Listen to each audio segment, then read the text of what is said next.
আসসালামু আলাইকুম। যেমন কি আপনারা সকলেই জানেন আসছে iOS 26। তো যেমন কি আমি আমার আগের ভিডিওতে বলেছিলাম iOS 26 এ কোন ফিচার আসতে পারে। কিন্তু আজকের এই ভিডিওতে আমি আপনাদের কনফার্ম জানিয়ে দিব iOS 26 এর সাথে নতুন কি ফিচার আসতে যাচ্ছে এবং iOS 26 টা কবে লঞ্চ হবে। তো বেশি কথা না বাড়িয়ে চলুন ভিডিওটাকে শুরু করা যাক। যেমন কি আপনারা সকলেই জানেন iOS 19 এর জায়গায় লঞ্চ হচ্ছে iOS 26। iOS 19 নামটা পরিবর্তন করে মূলত iOS 26 রাখা হয়েছে। সর্বপ্রথম iOS 26 এর সবথেকে বড় যে পরিবর্তন দেখতে পাবেন সেটা হচ্ছে আমাদের ফোনের ডিজাইন। আমাদের ফোনের ডিজাইনগুলো বেশ খানিকটা চেঞ্জ করা হবে। আমাদের ফোনের অ্যাপ আইকন থেকে শুরু করে কন্ট্রোল প্যানেল পর্যন্ত সবকিছুতে অনেক বেশি চেঞ্জেস আনা হবে। আমাদের ফোনে সবগুলো আইকনই কিছুটা রাউন্ড শেপে আনা হবে। তার পাশাপাশি কিছুটা লিকুইড ট্রান্সপারেন্সি লুক দেওয়া হবে। ট্রান্সপারেন্ট হওয়ার কারণে আমাদের অ্যাপের ব্যাকগ্রাউন্ডে যে কালারগুলো থাকবে সেগুলো ফুটে উঠবে। তা দেখতে অনেক বেশি সুন্দর লাগবে। শুধুমাত্র আমাদের অ্যাপগুলোই নয়, আমাদের সাফারি ব্রাউজারে যে সার্চ অপশনটা আছে সেখানেও আমরা ট্রান্সপারেন্স লুক দেখতে পাবো, যে জিনিসটা আমার কাছে খুব বেশি ভালো লেগেছে। এবং আমাদের ওয়ালপেপারের সাথে আমাদের ঘড়ির টাইমগুলো অ্যাডজাস্ট হয়ে যাবে। সেটা বড় ছোট যেমন দরকার তেমনই হয়ে যাবে এবং 3D ওয়ালপেপারের সাথে সেটা অ্যাডজাস্ট হয়ে যাবে, যা দেখতে খুব বেশি সুন্দর লাগবে। এরপরে অনেকদিন পরে আমাদের ক্যামেরা অপশন আপনি কিছুটা চেঞ্জেস দেখতে পাবেন। বর্তমানে যখন আমরা আমাদের ক্যামেরা অপশনটাকে ওপেন করি এটার মধ্যে অনেক বেশি ফিচার দেওয়া থাকে, কিন্তু iOS 26 আপডেট আসার পরে আমরা ক্যামেরা অপশনে শুধুমাত্র দুইটা ফিচারই দেখতে পাবো। আপনি যখন ক্যামেরা অপশনটাকে ওপেন করবেন আপনার সামনে ভিডিও এবং ফটো দুইটা অপশনই শো করবে এবং কিছুটা সোয়াইপ করার পরে আপনার সামনে সবগুলো ফিচার চলে আসবে, যেমন সিনেম্যাটিক মোড, পোর্ট্রেট মোড ইত্যাদি, যা হয়তো আমাদের ক্যামেরা অপশনটাকে আরো বেশি সহজ করে তুলবে।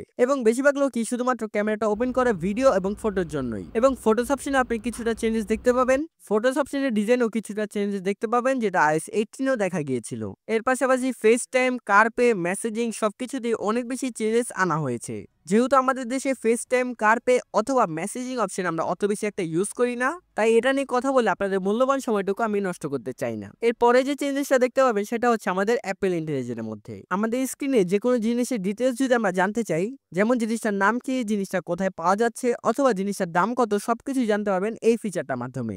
এবং আপনি যদি কোনো কিছু বিষয়ে পুরোপুরি ধারণা নিতে চান সেটাও সেখানে লাইভ চ্যাট জিপিটির মাধ্যমে আপনি জানতে পারবেন। ভিডিও মাঝখানে আপনাদের থেকে কিছুটা সময় নিচ্ছি। আপনারা কি অ্যাপেলের গিফট কার্ড পারচেজ করতে চাচ্ছেন? অ্যাপেলের সব গিফট কার্ড সহ যে কোনো পেইড সাবস্ক্রিপশন পারচেজ করতে এখনই যোগাযোগ করুন টেক টাচের সাথে। এত পেজ, এত ওয়েবসাইট থাকতে শুধুমাত্র টেক টাচই কেন?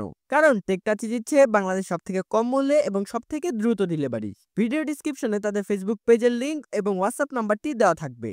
তাহলে দেরি কিসের, এখনই অর্ডার করুন টেক টাচ থেকে। তো ফিরে আসা যাক আবার মূল ভিডিওতে। তো এখন কথা বলা যাক iOS 26 টা মূলত কবে লঞ্চ হবে। যেমন কি আমরা সবসময় দেখতে পারি প্রত্যেক বছর সেপ্টেম্বর মাসে অ্যাপল তাদের নতুন সিরিজ লঞ্চ করে এবং সেই সিরিজটার সাথে লঞ্চ হয় নতুন iOS আপডেট। তো আপনারা কনফার্ম ধরে রাখেন সেপ্টেম্বর মাসেই আপনারা এই আপডেটটি অফিসিয়াল এবং স্টেবল ভার্সনটি দেখতে পাবেন।